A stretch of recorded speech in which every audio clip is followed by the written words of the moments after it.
ku soo dhawow channelka galgalan news taabo calaamada guduudan ee subscribe kadibna ku dhufo gambaleerka si aad u heshid mar walba barnaamijyada iyo wararka aanu soo gelino galgalan news mudanayaaliye marweyn jamhuuriyadda federaalka Soomaaliya waxay markii ugu horeysay yeelatay baarlamaanka kooban laba aqal kadib markii la meel mariyay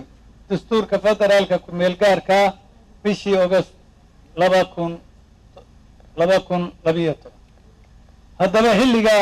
waxaa la unkay baarlamaanka sagaalaad ee dawladda federaalka Soomaaliya iyadoo dastuurku awood u siiyay golaha shacabka inuu sii guto waajibaadka labada aqal inta laga dhisayo aqalka sare waxaana arinta awoodda siiyay qodobka 138 tirsigiisa laba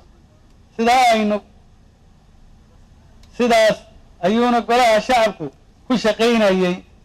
28 December 2016 markaasoo loo dhaariyay xubnaha aqalka sare qabashada xilka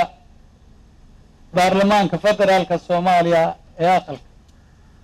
muddadii uu shaqeynayay aqalka sare wax badan ayuu u qabsoomay haddii ay ahaan lahayd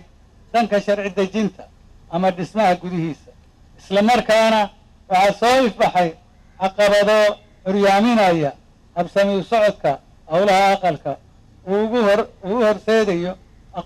ugu horeyso aqoon darrada laga qabo waajibaadka dastuurka ee golaha u dhisan iyo tixgelin la'aanta kaalinta aqalka sare uu ku leeyahay baarlamaanka federaalka Soomaaliya